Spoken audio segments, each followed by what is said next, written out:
ఆ దినమందు అనేకులు నన్ను చూసి, ప్రభువా ప్రభువా, మేము నీ నామమును ప్రవచింపలేదా?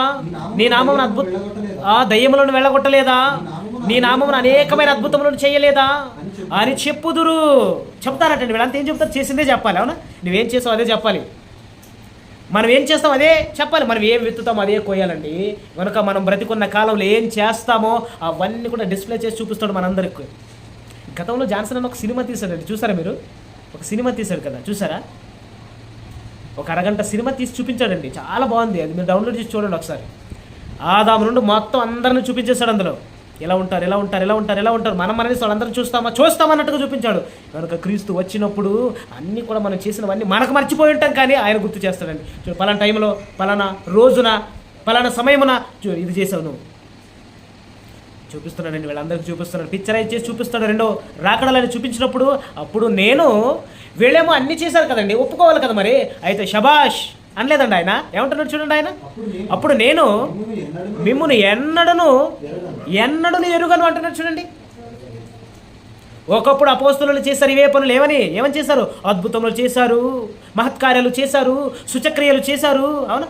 ఇవన్నీ చేసినప్పుడు వీళ్ళందరినీ బైబిల్ ఒప్పుకుందండి. ఎందుకంటే బైబిల్ పరిపూర్ణం కానప్పుడు వీళ్ళంతా కూడా దేవుడే సంఘము ద్వారా పంపాడు కనుక, సేవకులుగా వారిని పంపించాడు కనుక ఒప్పుకుంది. బైబిల్ ఒప్పుకుంది, దేవుడు ఒప్పుకున్నాడు. ఇక క్రీస్తు రెండవ రాకడలు వచ్చేసరికి అలాంటి వారు చాలామంది బయలుదేరుతారట. అదే ఎగ్జాంపుల్ ఇది చెప్పాడు ఆయన. చాలామంది బయలుదేరుతారు. ఇలా బయలుదేరిన తరువాత, ఇలా చెప్పిన తర్వాత అప్పుడు ఆయన అంటున్నాడు, అప్పుడు నేను మిమ్ముని ఎన్నడను ఎరుగను అంటున్నాడు చూడండి. ఏరుగాను అంటున్నాడు. మిమ్ముని ఎన్నడను ఎరుగను. మీరేం చేస్తారో తెలుసా? మీరు చేసినవన్నీ నిజాలు అనుకుంటున్నారా? ఎప్పుడైతే అపోస్తలుడైన పౌలు గారు తన 14 పత్రికలతో బోధలు, దేవుడు చెప్పిన మాటలు పరిశుద్ధాత్మ ద్వారా వ్రాయించిన పత్రికలన్నీ కంప్లీట్ అయిపోయిన తరువాత వాక్యం అనేది పరిపూర్ణతలోనికి వచ్చింది. జ్ఞానము పరిపూర్ణమైపోయింది. సంఘము ద్వారా పంపబడిన పనంతా అయిపోయింది. దేవుడు ఏదేది చెప్పాలనుకున్నాడో మొత్తం బైబిల్లోనే వ్రాయించేశాడండి. అది చివరిగా పౌలు ద్వారా వ్రాయించేశాడండి. అంత అయిపోయిన తర్వాత పౌలు ఎప్పటివాడు చెప్పండి? ఎప్పటివాడు పౌలు? 1వ శతాబ్దంలో ఉన్నవాడు. అవునా? వీళ్ళు ఎప్పటివారు ఇక్కడ కనిపించేవాళ్ళు? ఎప్పటివారు? 2వ శతాబ్దంలో కనిపించేవాళ్ళు. ఎంత టైం గ్యాప్ ఉందో చూడండి. ఇది ఎప్పటి మాట అనుకుంటున్నారు? యేసు కాలంలో చెప్పబడే మాట కాదండి ఇది. ఆయన రెండో రాకడలు వచ్చినప్పుడు నిలబడ్డప్పుడు అడుగుతున్న మాట. దైవ సేవకులుగా, బోధకులుగా మేము చాలా మాట ఇవన్నీ చేశాము అన్నప్పుడు ఆయన అంటున్నాడు, అక్రమము చేయువారులారా నా యొద్ద నుండి పొండి అంటున్నాడు చూడండి. నా యొద్ద నుండి పొండి. ఎవరు మీరంతా దండుకోవటానికి నా పిల్లలను మోసం చేసి మీ గారడీలతో నిత్య నరకానికి పంపించారు. ముందు మరలా నా ముందు వచ్చి నించొని మాట్లాడతారా మీరు? మార్కు సువార్త 16వ అధ్యాయం, మార్కు సువార్త 16వ అధ్యాయము 15, 16, 17, 18 వచనాలు. మరియు మీరు సర్వలోకమునకు వెళ్ళి సర్వ సృష్టికి సువార్తను ప్రకటించుడి. గమనించండి, మీరేం చేయాలంట? మనం ఏం చేయాలంట? సంఘము ద్వారా పంపబడిన అపోస్తలులు ఏం చేశారంటే ప్రకటించారు. తరువాత అపోస్తలుల ద్వారా నేర్చుకున్న వారు కూడా ఏం చేశారు? ప్రకటించారు. వాళ్ళు ప్రకటించారు. సర్వలోకమునకు వెళ్ళి సర్వ సృష్టికి సువార్తను ప్రకటించుడి. సువార్తను ఎందుకు ప్రకటించాలి?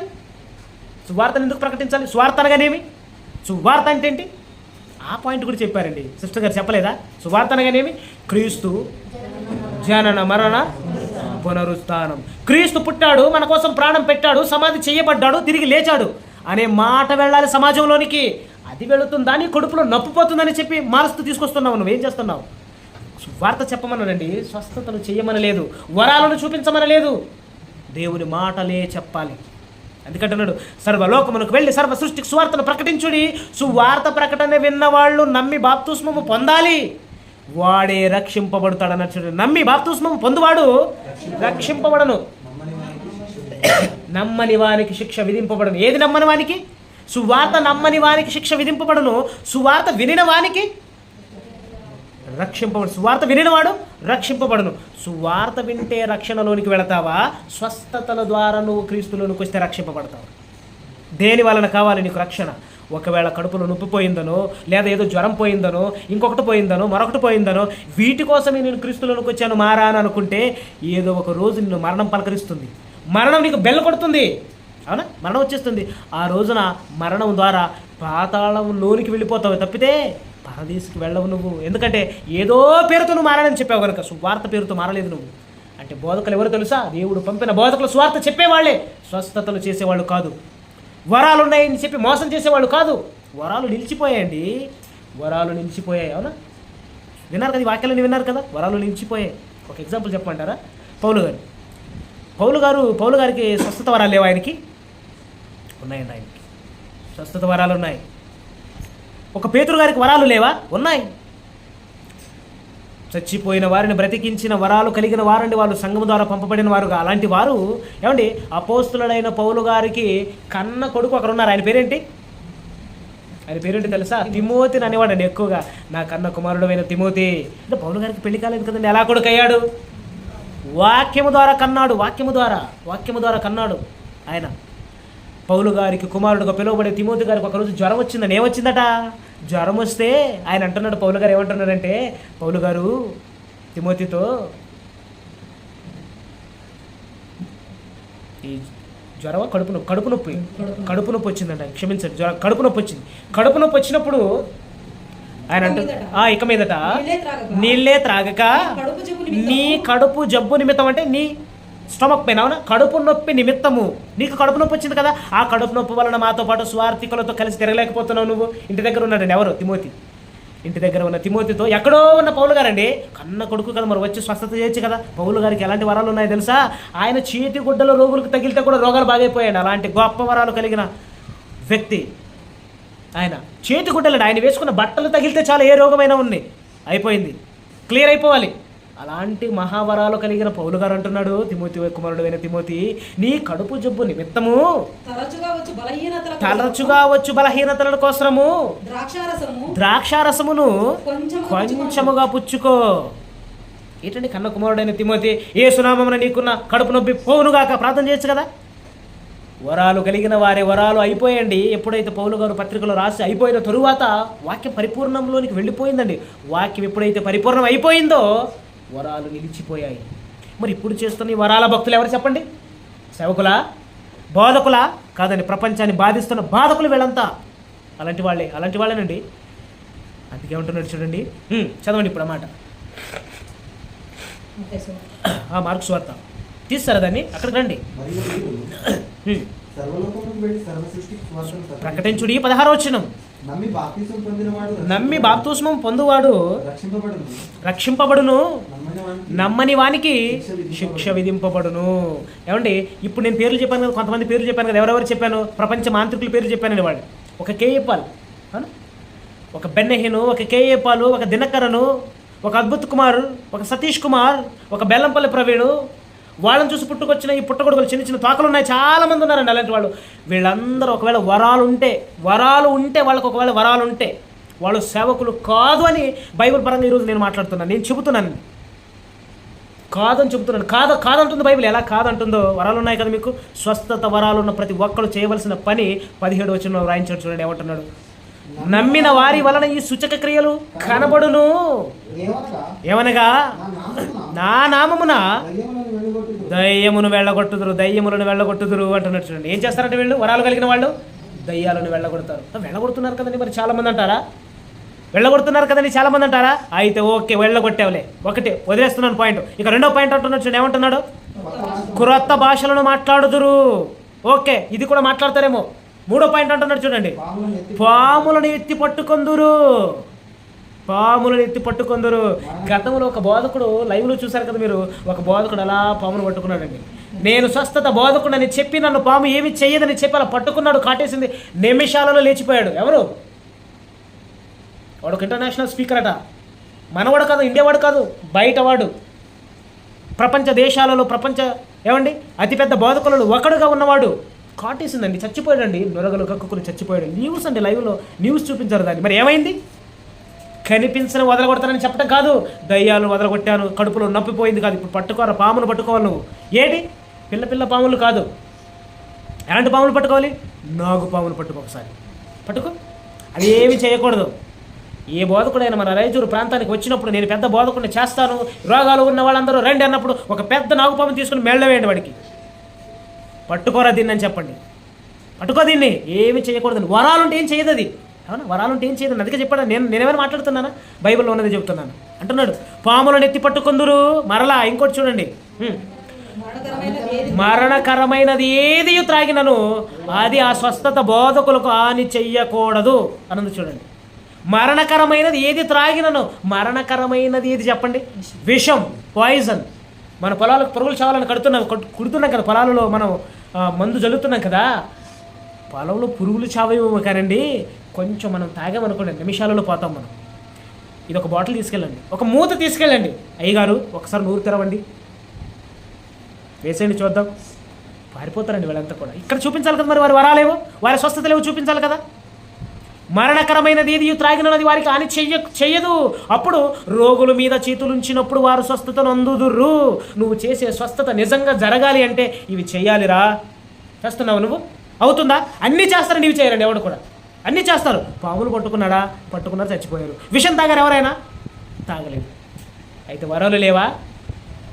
వచనాలను బట్టి అలాంటి వారిని మనం టార్గెట్ చేసి బైబిల్ ముందు నించోబెడితే అప్పుడు తెలుస్తుందండి ఎవరండి బోధకులు, ఎవరినండి పిలిచాడు దేవుడు, ఎవరిని సేవకులుగా పిలుస్తాడండి. తన సేవ కోసం ఎవరిని పిలుస్తాడు చెప్పండి? ఎవరిని పిలుస్తాడు తెలుసా? ప్రసంగించే వారిని మాత్రం, అది క్రీస్తు బోధన చెప్పేవారిని మాత్రం, సువార్తలు చెప్పేవారిని మాత్రం పిలుస్తాడు ఆయన. అవునా? మనకందరికి ఒక అలవాటు ఉంది కదండి. ఏం అలవాటు ఉందంటే వాగ్దానం, రోజు వాగ్దానం. హాస్టల్లో చాలామంది పిల్లలు ఏం చేస్తారంటే ఒక వైపు నుంచి అలా బైబిల్ చదవరండి. ఏం చేస్తారో తెలుసు? వాగ్దానాలు కావాలి కదా, రోజు వాగ్దానాలు. అవునా? రోజు వాగ్దానాలు కావాలి కదా, వాగ్దాన వాక్యాలు అంటారండి వీటిని. ఇలా బైబిల్ పట్టుకుంటాడు, ఇలా తీస్తాడు, వాగ్దానం వచ్చింది ఆనందపడతాడు. తీస్తారా మీరు ఎప్పుడైనా? అలా తీస్తారా? తీయలేదా? చాలామంది అలా తీస్తారండి. చూడండి కావలిస్తే మీరు. ఇప్పుడు కొంచెం కనులు తెలుస్తుంది, వెలుగులోకి వచ్చింది. అలా తీయట్లేదు. ఒకప్పుడు అలా తీసేవారండి. బైబిల్ చదివేవాళ్ళు కాదు. వాగ్దానం కావాలి. అబ్రహామును దీవించిన దేవా నన్ను దీవించు. అవునా? అబ్రహాముకి సంపదనలు ఇచ్చిన దేవా నాకు ఇవ్వు. ఇలా తెరిసేసరికి అయ్యగారికి వచ్చేసిందండి వాగ్దాన వాక్యం. ఒక అయ్యగారు అలాగే తీస్తాడట. బైబిల్ తీసుకుని ఇలా తీసేసరికి వాగ్దానం రోజు మంచి వాక్యాలు వచ్చేవి. ఎలాంటి వాక్యాలు వచ్చేవి? ఈయన సంబరపరిచే వాక్యాలు వచ్చాయి. కానీ ఒకరోజు ఏమొచ్చిందంటే ఈయనకి ఏమొచ్చిందట? ఏమొచ్చిందో తెలుసా? ఈయనకి ఇలా వాగ్దాన వాక్యం ఇలా బైబిల్ తెరిచేసరికి యూద ఉరిపోసుకున్నాడని వచ్చింది. నువ్వేం చేస్తావురా? వాగ్దాన వాక్యం కాదు ఇది. ఇలాంటివి కాదు వాగ్దాన వాక్యాలు. మాకు అబ్రహాం గారిని దీవించినది, యాకోబు గారిని దీవించినది, ఇసాకు గారిని దీవించింది, ఇలాంటి దీవెనలు కావాలి తప్పితే మాకు చావులు ఎందుకు? మాకు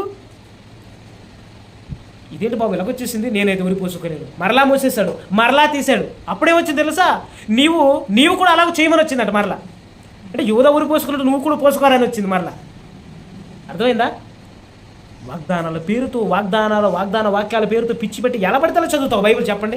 ఆది కాండంలో ఒక మాట ఉంటే, అక్కడ ఒక ప్రశ్న ఉంటే 66 పుస్తకాలలో దానికి సమాధానం ఎక్కడుంటుందో తెలియదు. వెతకాలి. నువ్వు అలా తెలిస్తే వచ్చేస్తుందా? మరలా మూసేశాడు. రెండోసారి తెలిసేసరికి ఏమొచ్చిందట? నీవు కూడా అలాగే చేయము. అరే బాబు ఏంటి ఇలా వచ్చింది? మరలా మూసాడు, మరలా తెరిచాడు. అప్పుడు మరలా ఏమొచ్చింది తెలుసా? నువ్వు చేయవలసింది త్వరగా చేయమని వచ్చిందట. మొత్తానికి ఉరేసుకోవాలండి మనోడు. వాగ్దాన వాక్యాల కోసం ఎదురు చూసేవాడు ఉరేసుకుని చావాలి. ఆలోచించిన దేవుని పిల్లలు ఏం చేస్తున్నారండి? ఏం చేస్తున్నాం మనమంతా చెప్పండి? నేర్చుకుంటున్న వాక్యం లేదండి, నేర్చుకోవట్లేదండి. మనమంతా నేర్చుకోవటం లేదు. మనం ఒక సందర్భాన్ని మీకు చెప్పి, ఈ సందర్భం మీకు తెలిసి ఉండొచ్చండి, ఆ సందర్భాన్ని చెప్పి నేను ముగుస్తాను. ఒక రాజుగారు ఉన్నారట. అది 8th క్లాస్ ఇంగ్లీష్ మీడియం బుక్స్లో ఉంటుంది ఈ పాఠం. గుర్తొచ్చిందమ్మా? తెలిసి ఉంటే చెప్పండి, దాన్ని క్లోజ్ చేసేద్దాం, లేకపోతే చెబుతాను దాని గురించి. భలే ఉంటుంది అది. అలాంటి వాళ్ళేనండి బోధకులు కూడా. ఒక రాజుగారు ఉన్నారట. ప్రతిరోజు మంచి బట్టలతో రెడీ అయిపోయి, రాజులు ఎలా ఉంటారు చెప్పండి? ధనవంతులు ఎలా ఉంటారు? టాప్. వాళ్ళు రెడీ అవుతుంటే టాప్ అండి. అనంతం పని వేసుకున్న డ్రెస్ కోట్ల రూపాయలు. అవునా? రాజులండి వాళ్ళు. అలాంటి ఒక రాజుగారు ఉన్నారు. ఒకడు వచ్చి అంటున్నాడు, ఆ రాజుగారితో ఏమంటున్నాడంటే, రాజుగారు ఎప్పుడు మీరు వేసుకోలేని బట్టలు మీకు ఇస్తాను, అలాంటి డ్రెస్ మీకు ఇస్తాను అన్నాడట. అవునా? ఎప్పుడు కూడా మీరు అలాంటి డ్రెస్ వాడి ఉండరు, అలాంటి బట్టలు మీకు ఇస్తారు అనేసరికి ఏమంటే రోజు వేసుకునే బట్టలే కదండి, చూద్దాం ఎలాంటిది ఇస్తాడు. మరి ఎప్పుడు వేసుకోలేదట. ఆశ పుట్టదు చెప్పండి. అప్పుడు రాజుగారికి చాలా ఆశ పెరిగిపోయిందండి. అప్పుడు అలా వచ్చిన వాడిని ఇంట్లోకి తీసుకుని వాడికి ఒక గది ఇచ్చి వాడికి కావాల్సినవన్నీ మొత్తం అన్ని ఇచ్చేసి వాడిని చాలా బాగా చూసుకుంటున్నారు.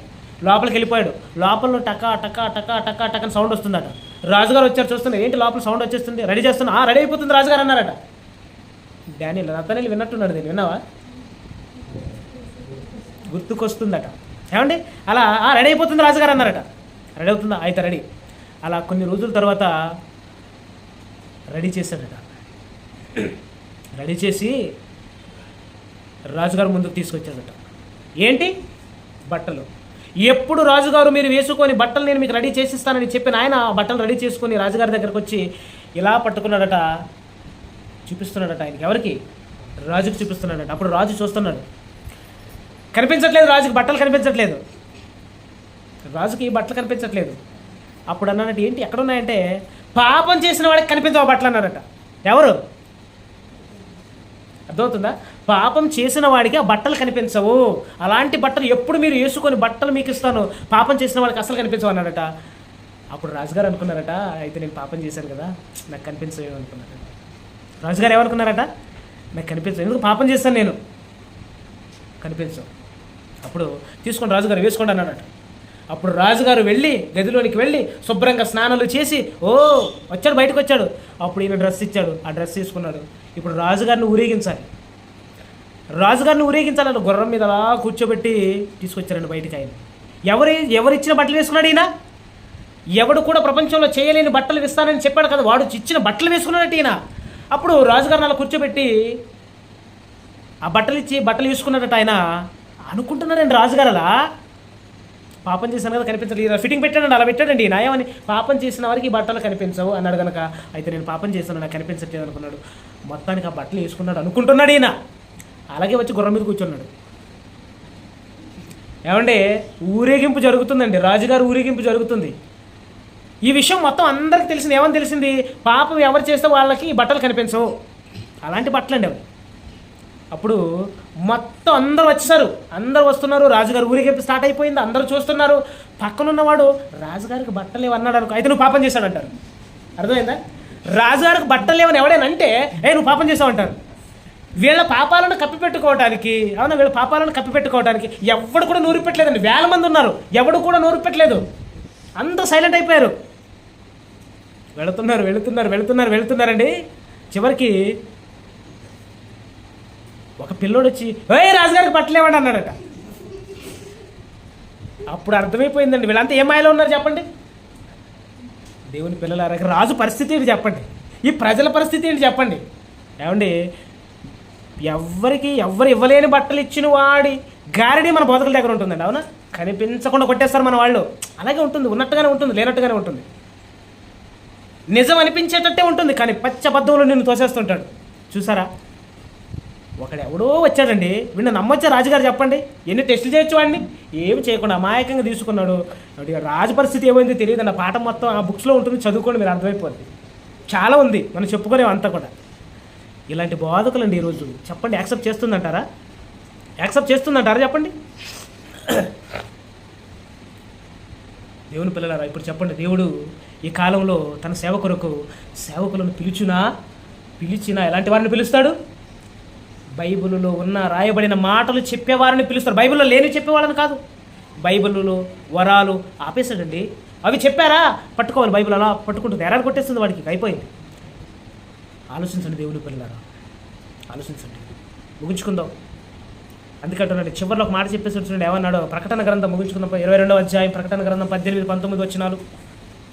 ప్రకటన గ్రంథం 22వ అధ్యాయం 18-19 వచనాలు. ఇలాంటి వారి కోసం వ్రాయించిన మాట అండి ఇది. ఎందుకంటే ఎన్నో మాయ మాటలు, బైబిల్లో లేని మాటలు కలిపి చెప్పి ప్రపంచాన్ని మోసం చేస్తున్న దొంగ బోధకుల బారి నుండి కాపాడాలని దేవుడు రాయించాడు. ఈ మాట చివరిలో రాయించాడు. ఏమనుందో చదవండి, 18-19 వచనాలు. ఈ గ్రంథమందున్న ఈ 66 పుస్తకాలలో ఉన్న జ్ఞానం గ్రంథం, అవునా, దేవుడు వ్రాయించిన గ్రంథము పరిపూర్ణమైన గ్రంథం. ఈ గ్రంథమందు ప్రవచన వాక్యములను విను ప్రతి వానికి నేను సాక్ష్యం ఇచ్చినది ఏమనగా, ఎవడైనను బోధకుడైన వాడు ఎవడైనను వీటితో మరి ఏదైనాను కలిపిన ఎడల అంటున్నాడు. చూడండి, కలిపేవా పోతావు, అవునా, కలిపిన ఎడల ఈ గ్రంథమందున్న వ్రాయబడిన తెగుళ్ళు దేవుడు వానికి కలుగజేయును. ఏమంటే బైబిల్లో ఎన్ని పనిష్మెంట్స్ ఉన్నాయో, ఎన్ని శిక్షలు ఉన్నాయో అవన్నీ కూడా వచ్చేస్తాయి. ఎవరికి? కలిపిన వాడికి. అవునా, కలిపిన వాడికి. బైబిల్లో వ్రాయబడిన మాటలు కలపకూడదండి, ఏది కూడా కలపకూడదు. ఎందుకు కలపకూడదని చెప్పండి మాట. చివరిలో ఎందుకు రాయించడం అనుకున్నారు ఈ మాట? బైబిల్ ఏమైపోయిందన్నమాట? పరిపూర్ణమైపోయినది. అంటే పరిపూర్ణమైన జ్ఞాన గ్రంథాన్ని చేతపట్టి బైబిల్ పాఠాలను చెప్పేవాడే బోధకుడు, నిజమైన బోధకుడు. మిగిలిన వాళ్ళంతా అలీబాబా 40 దొంగలు. గుర్తుపెట్టుకోండి. రెండో మాట అంటున్నాడు, ఏమంటున్నాడు చూడండి, ఎవడైనను ఎవడైనాను ఈ ఈ ప్రవచన గ్రంథమందున్న వాక్యములతో ఏదైనా తీసివేసిన ఎడల దేవుడు ఈ గ్రంథంలో వ్రాయబడిన జీవ వృక్ష ఫలములలోను పరిశుద్ధ పట్టణములోను వానికి పాలు లేకుండా చెయ్యును. అందుకే అన్నాడు యేసుక్రీస్తుల వారు. ఏమన్నాడు తెలుసు ఇలాంటి వారందరినీ, మీరెవరు నాకు తెలియదు, ఇక నుంచి దయచేసి మీరు వెళ్ళిపోండి, వెళ్ళిపోండి, వెళ్ళిపోండి, వెళ్ళిపోండి, మీరు అక్రమము చేయువారులారా నా యొద్ద నుండి పొండి పొండి. అందుకే అన్నాడు, ఎందుకంటే బైబిల్లో లేనివి చెప్పారు కనుక. ఇప్పుడు వరాలు ఒకప్పుడు బైబిల్లో ఉన్నాయి, స్వస్థతలు జరిగాయి, ఇప్పుడు లేవండి. నిజంగానే బైబిల్ ఇది ఆపిందండి, వాటిని క్లోజ్ చేసిందండి, ఆగిపోయాయండి. అలాంటి మాటలను ఈ సబ్జెక్ట్ను మరలా, ఈ సబ్జెక్ట్ కాకుండా స్వస్థతలకు సంబంధించిన మరొక సబ్జెక్ట్తో మనం ముందు మాట్లాడుకుందాం. ఈ పాఠం అర్థమైంది అనుకుంటున్నాను.